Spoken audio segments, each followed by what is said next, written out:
போர் நிறுத்தத்தை பற்றிய செய்திகள் நிறையா நீங்கள் படிச்சிருப்பீங்க. ஆனால் போர் நிறுத்தம் வேண்டாம் அப்படின்னு சொல்லக்கூடிய நாட்டை பற்றி கேள்விப்பட்டிருக்கீங்களா? இன்றைக்கி தான் அது தொடர்பான செய்தி ஒன்று கண்ணில் பட்டுச்சு.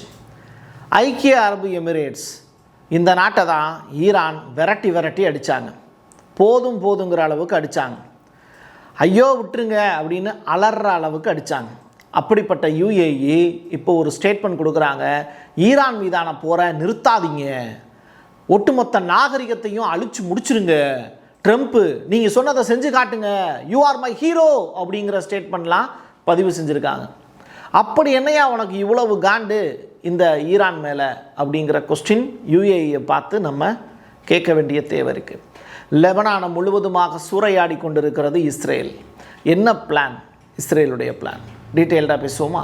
வாங்க பார்க்கலாம் உறவுகளே. இது பிரசாத் சிக்னேச்சர். உங்களுடைய தொழில் சம்பந்தமான விளம்பரங்களை நமது சேனலில் ஒளிபரப்ப உங்களுக்கான அருமையான வாய்ப்பு. நமக்குன்னு ஒரு வீடு, அது எல்லாரோட வாழ்நாள் கனவு.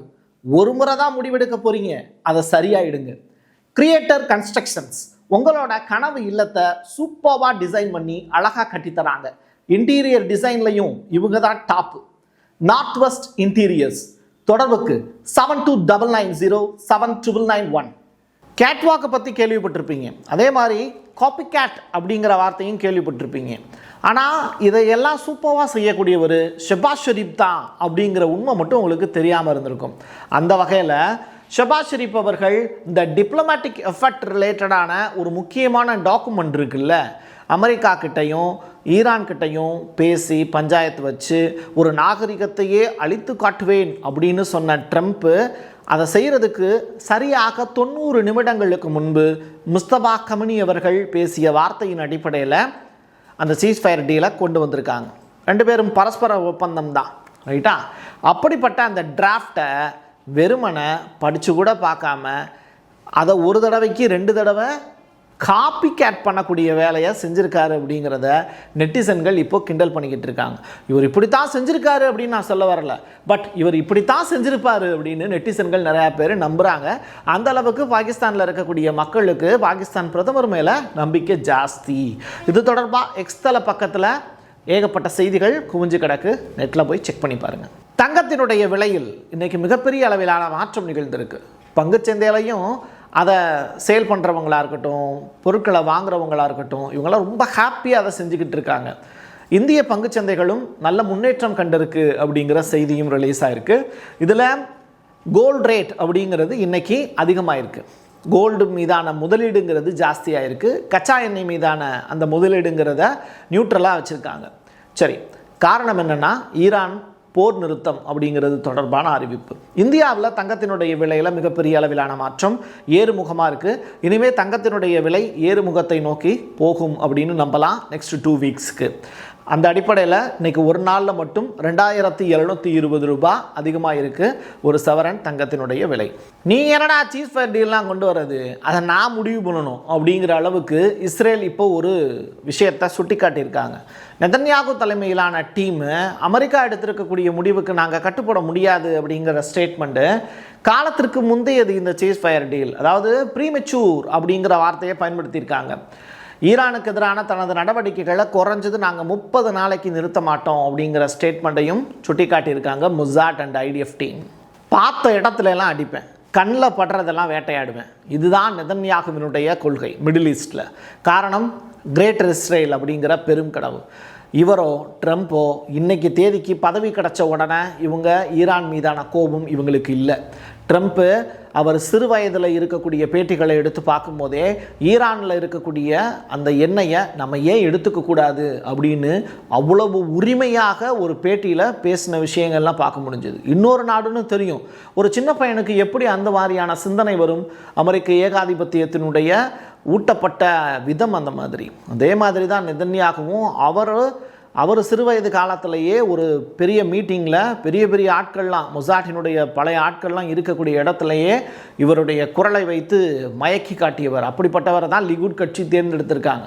நீங்கள் வரலாறுகள் எல்லாம் படித்து பார்த்தீங்கன்னா இவங்க 2 பேரும் எவ்வளோ பெரிய ஜாம்பவான்கள் அப்படிங்கிறது உங்களுக்கு தெரியும். எதிராளி திறமையாக இருந்தான் அப்படின்னா அவனை உண்மையிலே திறமையானவன்னு ஒத்துக்கணும். அப்படிப்பட்ட விஷயங்கள் நமக்கு உணரப்பட்டால் மட்டும்தான் அடுத்த கட்டத்தை நோக்கி முன்னேற முடியும் அப்படிங்கிறதையும் நீங்கள் உணர்வீர்கள் என்ற நம்பிக்கை எனக்கு இருக்குது. அந்த வகையில் லெபனான் மீது இப்போது இஸ்ரேல் வந்து விரட்டி வேட்டையாடக்கூடிய நிகழ்வுகள்ங்கிறது அரங்கிறது. ஸோ ஷெபாஸ் ஷெரீப் பேசி இருக்கக்கூடிய விஷயத்துக்கும் இங்கே ட்ரம்ப் சொல்ல இருக்கக்கூடிய வார்த்தைகளுக்கும் நெதன்யாகு முற்றிலுமாக முரண்படுகிறார். லெபனான் மீது தொடர்ச்சியாக நாங்கள் போர் செய்ய போகிறோம் அப்படிங்கிற ஸ்டேட்மெண்ட்டை சொல்லியிருக்காரு. போர் நிறுத்தம் லெபனானுக்கானது அல்ல அப்படிங்கிற வார்த்தையும் பதிவு செஞ்சிருக்காரு. இந்த போர் நிறுத்தத்துக்கு ஒப்பந்தம் போடுறதுக்கு முன்னாடியே ஈரான் தன்னுடைய இலக்கு என்ன அப்படிங்கிறத தெளிவாக திட்டமிட்டு அதில் ஜெயிச்சும் காமிச்சிருக்காங்க. ஆரம்பிக்கும் போது இந்த போரில் ஸ்டேட் ஆஃப் ஹார்மஸ் ஈரானுடைய கட்டுப்பாட்டுக்குள்ளே தான் இருக்குங்கிறத உலகம் நம்பலை. அதற்கு பிறகு அதை நம்ப வச்சாங்க. அதற்கு பிறகு $2 மில்லியன் கட்டணமும் வசூலித்தாங்க. இப்போது ஈரானுக்கு கிடைத்திருக்கக்கூடிய லாபம் அப்படிங்கிறது அவங்களுடைய ஜிடிபி ரேட்டில் 20% இன்க்ரீஸ் பண்ணி கொடுத்துருக்கு அப்படிங்கிற ரிப்போர்ட் தான் இப்போ ஃபைல் ஆகிருக்கு. ஸோ யார் ஜெயித்தாங்க அப்படிங்கிறத நீங்களே கால்குலேட் பண்ணி பார்த்துக்கலாம்.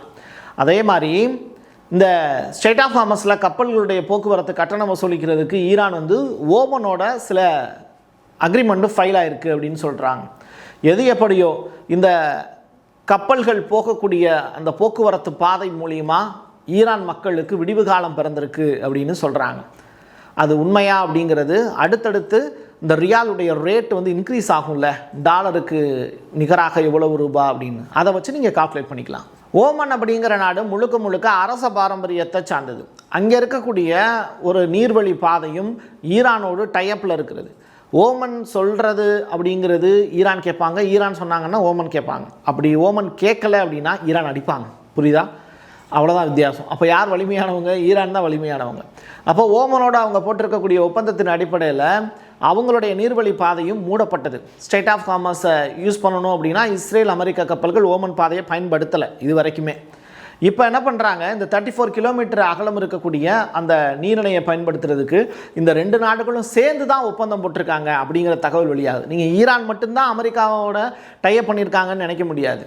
ஓமனும் இதில் ஜாயிண்ட் அடிச்சிருக்கு. ஏன்னா அங்கேயும் ஒரு நீர்வழி பாதை இருக்குது, முக்கியமான நீர்வழி பாதை இருக்குது. ஸோ இந்த 2 நாடும் சேர்ந்து தான் அந்த அக்ரிமெண்ட்டில் சைன் பண்ணியிருக்காங்க. சரி, இந்த போர்னாலையும் போர் நிறுத்தத்தினாலையும் ஈரானுக்கு என்ன லாபம் அப்படின்னா, இது வரைக்கும் யார்கிட்டையும் காசு வாங்கலை. இப்போ காசு வாங்கிட்டு உள்ளே விடுறாங்க. அதுவும் ரியாலில் வாங்கலை, இந்த சீனாவினுடைய யுவானில் வாங்குறாங்க. அப்போது அவங்களுக்கான ரேட்டுங்கிறது இன்க்ரீஸ் ஆகிடும். புரியுதா? அப்போது டோட்டலாக ஈரானுக்கு இதன் மூலிமா கிடைக்கக்கூடிய லாபம் அப்படிங்கிறது அமெரிக்க கப்பல் இஸ்ரேல் கப்பல் உள்ளே வந்தால் சந்தோஷம் அப்படின்னு நினைக்கிறாங்கல்ல. அப்போ 150க்கும் மேற்பட்ட கப்பல்கள் வெளியிலேயே நின்று திருதுப்புன்னு உள்ளே நுழையும் போது ஒவ்வொரு கப்பலுமே $2 மில்லியன் கொடுத்து உள்ளே வரும்போது ஈரானுக்கு எவ்வளோ லாபம் கிடைக்கும் கொஞ்சம் யோசிச்சு பாருங்கள். ஸோ $475 பில்லியன் அவங்களுடைய ஜிடிபி அப்படின்னா $571 பில்லியன் அது உயரும். அதான் நான் சொன்னேன்ல, 20% வளர்ச்சி அப்படிங்கிறது ஈரானுக்கு இருக்கும் அப்படின்னு இந்த ஆய்வாளர்கள்லாம் கணிக்கிறாங்க. போரில் யார் ஜெயிச்சிருக்கா நீங்களே கால்குலேட் பண்ணிக்கோங்க. ஒரு பழமையான பழமொழி ஒன்று இருக்குது, பெண்களுடைய சிரிப்பையும் நம்பாதே, பெண்களுடைய அழுகையையும் நம்பாதே அப்படின்னு. அந்த வகையில் ஹனி ட்ராப் அப்படிங்கிற வார்த்தை உலகம் முழுவதும் இருக்கக்கூடிய உலக தலைவர்களுக்கு நடந்துக்கிட்டு தான் இருக்குது. ஏன் ஈவன் அது ட்ரம்ப்புக்கு நடந்திருக்கலாம், புட்டின் அவர்களுக்கு நடந்திருக்கலாம், இதுக்கு முன்னாடி இருந்த தலைவர்களுக்கு நடந்திருக்கலாம். இந்திய தலைவர்களுக்கு அதெல்லாம் தேவையே இல்லை. ஆட்டோமேட்டிக்காகவே வந்து அவங்களுக்கு இயற்கையாகவே இருக்கக்கூடிய அந்த குணநலன்களில் ஒன்றாக கூட இருக்கலாம். அதை பற்றி நம்ம சொல்ல வேண்டியோம் அப்படிங்கிற அவசியம் இல்லை. நீங்கள் வரலாற்றுகளை புரட்டி பார்த்தீங்க அப்படின்னா ஒரு ஆட்சி எதனால் வீழ்ந்தது அப்படிங்கிறத வச்சு உங்களால் புரிஞ்சிக்க முடியும். சரி, இப்போது அமெரிக்காவில் இஸ்ரேலிய சதி திட்டம் ஒன்று கண்டுபிடிச்சிருக்காங்க, ரிவீல் பண்ணியிருக்காங்க. ஈரான் இது தொடர்பான ஆதாரங்களையும் சப்மிட் பண்ணியிருக்காங்க. இந்த எரிகா கிரிக் இவங்க யாருன்னு உங்களுக்கு தெரியும்னு நினைக்கிறேன். இந்த கிரிக் அப்படிங்கிற அந்த மனுஷனுடைய ஒய்ஃபு. இவர் யாருன்னா அமெரிக்காவில் மத பிரச்சாரத்தை அதிகமான அளவில் தூண்டிவிட்டு அதன் மூலியமாக கல்லூரி மாணவர்களை பூரமே வந்து ஒரு மதத்துக்கு மாற்றக்கூடிய நிகழ்வுகளை செஞ்சுக்கிட்டு இருந்தார். அப்படி ஒரு நிகழ்வில் தான் ஒரு பல்கலைக்கழகத்தில் வச்சு இவரை போட்டு தள்ளினாங்க துப்பாக்கிச்சூடில். ஒரே ஷாட்டு தான், ஆல் அவுட்டு. இதை செஞ்சது யூதர்கள் தான் அப்படின்னு நிறையா கணிப்புகள் இருந்தது. ஆனால் இவர் கூடவே இருந்து இவரையே காலி பண்ணுறதுக்கு இஸ்ரேலுக்கு மேப் போட்டு கொடுத்தது யாருன்னா இந்த எரிகா அப்படிங்கிற அந்த லேடி தான் அப்படின்னு சொல்கிறாங்க. சரி, எதற்காக இவங்க இந்த வேலையை செய்யணும் அப்படின்னு சொல்லி பார்க்கும்போது இவரோட பொண்டாட்டி தான் அவங்க. ஆனால் பாருங்களேன், ஃப்ரேம்லேயே அவ்வளோ தள்ளி தான் இருக்காங்க. ஆனால் இந்த பக்கம் பாருங்கள், ட்ரம்ப்போட அவ்வளோ நெருக்கமாக இருக்காங்க. நல்லதொரு மனைவியாக இருப்பாங்க போல் கிற்குக்கு. எது எப்படியோ அவர் இப்போ இல்லை, ரைட்டா. அதனால் அவங்களுக்கு சுதந்திரம் இருக்குது. ஆனால் இந்த சுதந்திரத்தை அவங்களுக்கு யார் கொடுத்துருக்கா அப்படின்னா மொசாட் அப்படிங்கிற அந்த உளவு டீம் தான் கொடுத்துருக்கு. யார் கூட நீ இருக்கணும் அப்படிங்கிறத மொசாட் வந்து தீர்மானித்து அவங்கள அமெரிக்காவுக்கு அனுப்பிச்சி வச்சுருக்காங்க அப்படிங்கிறது தான் ரிவீல் ஆகி இருக்கக்கூடிய உண்மை. இது தொடர்பாக நீங்கள் நெட்டில் செக் பண்ணி பார்த்தீங்கன்னா ஏகப்பட்ட ப்ராசஸ் உங்களுக்கு கிடைக்கும். அதன் மூலிமா நீங்கள் அனலைஸ் பண்ணிங்கன்னா ஹூயிஷி அப்படிங்கிற அந்த ரிப்போர்ட்டும் உங்களுக்கு கிடைக்கும். மது உடல் நலத்துக்கு தீங்கானது, அதே மாதிரி புகைப்பழக்கம் அப்படிங்கிறதும் உடல் நலத்துக்கு தீங்கானது. சரியா. Beware of female spies. ஹேக் செய்யப்பட்ட இந்த இஸ்ரேலிய உளவுத்துறைக்கான கோப்புகள் இருக்குல்ல, எரிக்கா ஒரு தொழில்துறை தேன்பொறி, ஹனி ட்ராப், ரைட்டா, ஹனி ஸ்பாட் அப்படிங்கிறாங்க. அமெரிக்க பழமைவாத இயக்கங்களுக்குள் உள்ளிருந்தே ஊடுருவி அதன் அதிகாரத்தை குலைக்கக்கூடிய பணியில் அவர் ஈடுபட்டுள்ளார் அப்படிங்கிற செய்தியையும் ஈரான் அமெரிக்காவுக்கு அன்பு பரிசாக இந்த கோப்புகளை பரிசளிச்சிருக்காங்க அப்படிங்கிற செய்தி ரிலீஸ் ஆயிருக்கு. இஸ்ரேலுடைய எதிர்க்கட்சி தலைவர் யாயிர் லோபிட் அப்படிங்கிற நபர் ரொம்ப ஸ்ட்ராங்கான பர்சன் கிடையாது, பட் நெதன்யாகு அளவுக்கு ஸ்ட்ராங்கான பர்சன் கிடையாது. ஆனால் அவர் ஒரு ஸ்டேட்மெண்ட் சொல்லியிருக்காரு, நமது முழு வரலாற்றிலையுமே இது போன்றதொரு அரசியல் பேரழிவு நமக்கு நடந்ததே கிடையாது, அசிங்கமாயிடுச்சு அப்படிங்கிறார். ரைட்டா. லெபனானில் இருக்கக்கூடிய டயர் அப்படிங்கிற நகரம் மீது வண்டிக்கு ஓட்டுற டயரில் நிஜமாகவே லெபனானில் டயர் அப்படின்னு சொல்லிட்டு ஒரு சிட்டி இருக்குது. அந்த சிட்டி மீது இஸ்ரேல் நடத்தி இருக்கக்கூடிய தாக்குதல், நிறைய பேர் இறந்து போயிருக்காங்க அப்படிங்கிற அதிர்ச்சிகரமான ரிப்போர்ட்டு. இதெல்லாம் ஐக்கிய நாடுகள் சபை வேடிக்கை பார்க்குதுங்கிறது அதை விட அதிர்ச்சி. இஸ்ரேல் போர் நிறுத்த ஒப்பந்தத்தை மீறி இருக்காங்க அப்படின்னு அல் ஜசீரா இப்போ ஆதாரபூர்வமாக செய்திகளை எடுத்து கொடுத்துருக்காங்க. வாட்ச் ரொம்ப காஸ்ட்லியாக இருக்கும் போல. இவர் எந்த நாட்டுக்காரர் அப்படின்னா யுஏஇ. ஒரு தூதரே ரொம்ப கிளவராக ஒரு குவாலிட்டியாக ரொம்ப காஸ்ட்லியான வாட்ச் போட்டிருக்கார் அப்படின்னா அவர் எந்த நாட்டுக்காரராக இருப்பார்? கண்டிப்பாக எமிரேட்ஸாக தான் இருப்பார். ஸோ யுஏஇனுடைய மிகச்சிறந்த ஒரு தூதராக இன்று வரைக்கும் அடையாளப்படுத்தக்கூடிய ஒரு பாடி பில்டர் அப்படின்னு கூட யுஏஇ மக்களால் புகழப்படக்கூடிய ஒரு நபர் யூசப் அல் ஒடைபா அப்படின்னு. ஒபைடா இல்லை, ஒடைபா.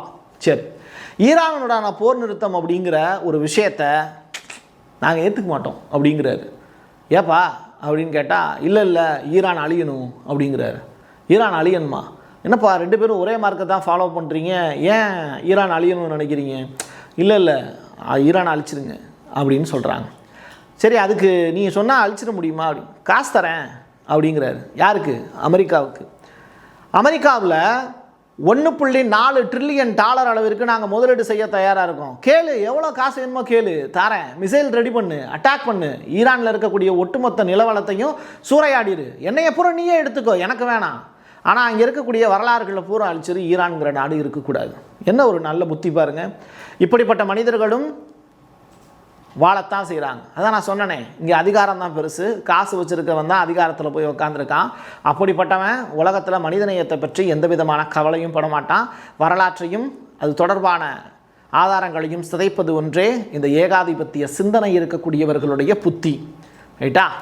என் கையெழுத்து என் மக்களுக்கான உறவுகளை மீண்டும் ஒரு பதிவில் சந்திக்கலாம். நன்றி, வணக்கம். உங்களுடைய தொழில் சம்பந்தமான விளம்பரங்களை நமது சேனலில் ஒளிபரப்ப உங்களுக்கான அருமையான வாய்ப்பு. நமக்குன்னு ஒரு வீடு, அது எல்லாரோட வாழ்நாள் கனவு. ஒரு முறை தான் முடிவெடுக்க போறீங்க, அதை சரியாயிடுங்க. கிரியேட்டர் கன்ஸ்ட்ரக்ஷன்ஸ் உங்களோட கனவு இல்லத்தை சூப்பர்வா டிசைன் பண்ணி அழகா கட்டித்தராங்க. இன்டீரியர் டிசைன்லையும் இவங்க தான் டாப். North west interiors. தொடர்புக்கு 72907991. Prasad signature media broadcasting private limited. நீங்க நியூஸ் ரீடரா மாறணுமா? கண்டென்ட் கிரியேட்டரா உருவாகணுமா? சேட்டலைட் சேனல்ல ரிப்போர்ட்டரா வேலை பார்க்கணுமா? டாக்குமெண்ட்ரி மேக்கிங்ல இருந்து ஜேர்னலிசம் பற்றிய முழுமையான பயிற்சி பெற உங்களுக்கான அருமையான வாய்ப்பு. எங்களை தேடி வாங்க. ஆன்லைன் மற்றும் நேரடி பயிற்சி வகுப்புகளும் சர்டிபிகேட் கோர்ஸாவே கத்துத்தரும். மீடியா துறையில் 10 ஆண்டுகளுக்கு மேல அனுபவம் உள்ளவர்கள் பயிற்சி கொடுப்பார்கள். வாய்ஸ் ஓவர் தொடங்கி வாய்ஸ்லெஸ் பீப்புளுக்காக உங்களை சிறந்த ஜேர்னலிஸ்டா உருவாக்க வேண்டியது எங்களோட பொறுப்பு. ஸ்கூல்ஸ் அண்ட் காலேஜஸ்ல ஜூனியர் ஜேர்னலிஸ்ட்ங்கிற பேர்ல ஒர்க் ஷாப்பும் கண்டக்ட் பண்ணி கொடுக்கிறோம். மோட்டிவேஷனல் ஸ்பீக்கரா கடந்த 15 ஆண்டுகளா கல்வி நிறுவனங்களுக்கு நிகழ்ச்சிகளும் நடத்தி தரோம். தொடர்புக்கு 9944790333 94493594. prasad signature@gmail.com.